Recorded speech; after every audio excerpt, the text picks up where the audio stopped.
The first sign I see that restoration is happening with someone is they smile when they come to class because they see it. When they first start my programs, they're frustrated because change is hard and people in general just want to keep doing what they're doing. But as we've identified with the people that we work with, those things didn't work. We need to try something else.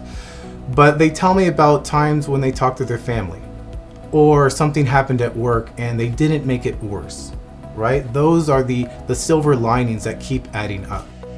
We call our program Repairing Harm Through Human Connection. And so in my daily work, what I'm seeing is a lot of incarcerated individuals that have told me there is a very big burden that they carry in wanting to apologize and not being able to because of a no contact order, because of some other reason. They didn't know we had a program. They're not allowed to write their victim or family. And we provide that opportunity for them. You know, some of those skills get lost throughout their incarceration.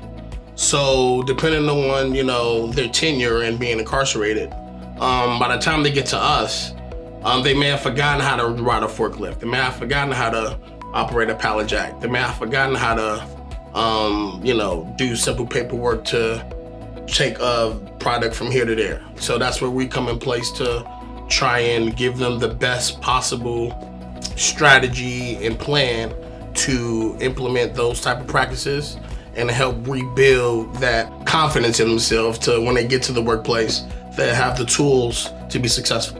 It's important for them to rebuild while they're still with us so that they don't revert back to the behaviors that brought them in the first place. Because overwhelmingly, most of the folks in prison are going to release at some point. And I think we can all agree that it's better that they have better tools to both meet their needs and move forward. So in thinking about rebuilding, it shows in my work, I believe through my interactions with the individuals that I come across, realizing that they have come to me because they have not always made the best choices in the past, and this is our chance to reset, reframe, and move forward. Because there's more than one way to go about things, and so giving them a couple options so that if they run into a roadblock over here, they can pivot and go to, through this other avenue, and hopefully they can still get to where they're going. A lot of the folks have done things in their communities that they're not proud of. They've lived a life that has led them into prison, led them on probation, and this gives them an opportunity to get back in the community, to get a job, work through treatment, and go through programs that help them show the community that they've made changes in their lives. I've seen drastic improvements in folks that used to be kind of the worst of the worst, that are no longer that.